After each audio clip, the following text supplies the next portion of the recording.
Philip, 3 hours of the transfer window to go. Quite nicely closes at 5 and not 11 this time around. How optimistic are you that you might get some business done? Yeah, optimistic. Yeah.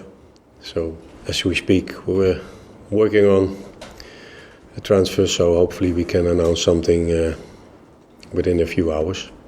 Are you hopeful of the 2 you were after, or is it just going to be the 1? I'm not sure yet, so we have to wait and see. Like I said before, it's sometimes transfer only needs a few hours, sometimes weeks. So because of the pressure of the time, we're trying to get it done. But with the players who we're looking for, and sometimes if it doesn't work out, maybe we stay with one new player and not 2. It always has to be an improvement or an asset to the team to give some quality we don't have, or where we're looking for a different type of player. And so still a lot going on at the moment. I'm sure. And how much are you being kept in touch with what is going on? Bear in mind you've got Saturday to think of as well. Yeah. The main focus to be on the game, of course, but yeah, because of the last day today is a little bit different. So we communicate a lot in this moment with Mel and Steven about the position we're in and what's going on, and alongside, of course, training sessions and focus on the game of Saturday. Yeah. And in terms of outgoings, Scott Carson to Manchester City, is that likely to be completed by 5 o'clock today? It's just possible, yeah. Not confirmed yet. Yeah. And does that change your thinking at all in terms of getting a goalkeeper in, or would you be quite happy with Keller and Jonathan? No, it would change the situation about our goalkeepers, because I like to work with a certain amount of goalkeepers for training, for development, for the games. So it's also something we're working at the moment. Is this something you enjoy, the recruitment and the scouting and the transfers, or would you much rather it out of the way and you could concentrate on the field? No, it's an important part of the job, of course. But what I see here is that a lot is going on the last day, and I'm rather a type who I like to be prepared. I like to think ahead, and maybe only try to find a fantastic opportunity who pops up on the last day, just because it's the last window is closing, but not depending on it for your deals. And a lot of teams and clubs are used to do it in this way in the UK. So this is a new experience for me, a hectic day. But I always like to plan ahead, think what is maybe going to happen in December, which players maybe will leave, or in the next summer. So we already have to think and anticipate on the situations, and so we try to do it for the next window. And luckily you get to do it all again in January. So. Yes, looking forward to it. And just one final one on the transfer window. If you don't get the business you want done today, how much of a blow would that be for the rest of the season? Yeah, of course. If it's not working out in the way you've planned or what you try to achieve, it would be a deception, of course. But then it's the way it is, and you always have to try to make the best of what you have and don't look back of things that didn't work out. So, like I said, we all work hard to get it done in the way we hope we can. So let's wait. Not too long to wait. Yeah. A couple on Wayne Rooney. I know you'd be keen to put that to one side as he's not here until January. But what has it done to this place the last couple of days, having England's all-time top goal scorer in Moor Farm? Well, quite a lot. Not only here, I think all over the country. And well, that shows what big a deal it is, and yeah, how lucky and we are to have him here in January, and we're looking forward to working together. Of course, first as a player, he wants to focus on playing, and off the pitch also work together. So it's been a great deal. Great job of the club of getting him in. Yeah. When it was first mooted to you, we could be signing Wayne Rooney. What was your initial reaction? What was your first thought? Very positive, because I knew him a little bit already, like how he's not only as a football player but as personality, and he's a great leader, great personality to have in the team, and especially as a manager, you try to look for players who can transmit into your team what you want as a manager, and he said it himself. He was always interested in this part of the game, and yeah, to have him in your team, yeah, my first reaction was very positive, of course. And just finally on Rooney, your perspective and from the outside world, how did the Dutch view Wayne Rooney? Because in this country he's had a checkered past. He wasn't overly liked, had a few choice words with some England fans during a bad England defeat, but he is the all-time top goal scorer. So Rooney from the outside, how is he viewed? Is he seen as one of the world's most prolific strikers?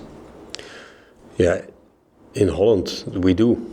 And of course we don't know and we don't follow every detail what's going on in the UK or abroad.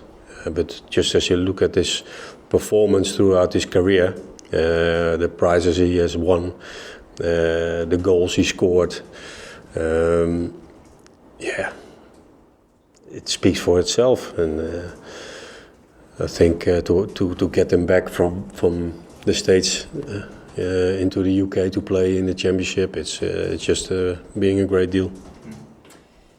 Let's talk about the football on Saturday then. Lots of positives from Monday night. You must have been really pleased with how your team looked on game number one. Yeah, and that's good. A good result, a good win. But it also means, okay, look forward. Next game on Saturday. Don't get comfortable because we got a good away win. So we have to stay focused. Another tough game will come up. It's a good opponent. They have a lot of quality in the side. Good new signings also. So we have to step up in our game again and show the best of ourselves with the fans and the home crowd to support us and to fight to get a good result again. Yes, you've experienced Pride Park in the pre-season friendly against Girona, but it'll be completely different now on Saturday. So for you personally, how much are you looking forward to that atmosphere? Yeah, we're looking forward to it because it's definitely will be different than in the pre-season. A league game, the first home game, so we expect a lot of fans coming to support us, and we will do our utmost best to make a good game. Not only we try to get a good result, always important to get a maximum result, but also the way you present yourself on the pitch towards our fans is important for us. And the home form in particular, making Pride Park a fortress, could be so key for you this season. Yes, it's very important. It's very important how you perform in your home games for your opponents, how they come and visit even before the kickoff, and so it's up to us. How is your team looking injury-wise? Any knocks and bruises from Monday? Yeah, a few, but not important. So we expect everybody to be able to be in the team. Yeah. Great stuff. Thank you. My pleasure. My name's Phil from the Press Association. Just a couple, if I may. Chris talked about first competitive game at Pride Park. I believe you played here as a Barca player, was it? Maybe once or twice. Do you even remember that? What were your memories of it? Yeah, I remember we played. It was a pre-season game. So a couple of years ago, but yeah, it was a good experience. Yeah, always good atmosphere. The way the fans live football here, it's something I really like, and yeah, that's why maybe I remember, because you play so many games, and we got a win, so it's always good to remember. It's funny how football works, isn't it? You're obviously here now managing in England as a player. Is it something you wanted to do? Want to play in this country? Yeah, I was close a few times in my career, but it didn't work out at the end. Mostly of financial reasons, of clubs asking too much money, why the deal didn't proceed and went on. And okay, that's part of football, but I always would have liked to play here because of the way, the football is played, the atmosphere around in every game, and yeah, it's a big league. In terms of this week, where does it rank in terms of intensity in your coaching career? Obviously, first game of the season on Monday, everything's happened away, transfer deadline today, and then obviously a match on Saturday. Yeah, you don't look too great. Just another day at the office, like they say. It's part of football, and yeah, I've worked so long as a player, but also as a manager now. Certain moments there are a little bit hectic or intense days more than others, but in general you just keep focusing on training sessions, preparing, analyzing opponents, preparing the team for the next game, and yeah, it's like a certain rhythm as a manager and a staff we're in, and so for me it's fine. I love to do it, and I think training is important, but always looking forward to playing games, because as a player you want to play as many games as possible. So as a staff, it's also good to have this experience. Enormous amounts of games here in the league with the cup games coming up, but we're looking forward to it. And in terms of on the pitch, how pleasing, how important was it for Tom as a player, as that sort of player, that sort of attacking player, to start off with 2 goals straight away? Yes, of course. It's for the team. It's important. As a manager, you say it doesn't matter who scores, as we get the win, but for the offensive part of the team, it's always important to score your first goal in the league, so that the confidence goes up, the pressure goes off a little bit. So I'm very happy for Tom to get 2 very good goals. Definitely were not lucky goals, so it's quality goals, and so hopefully he can continue in this way. Thanks, Phillip. Good luck.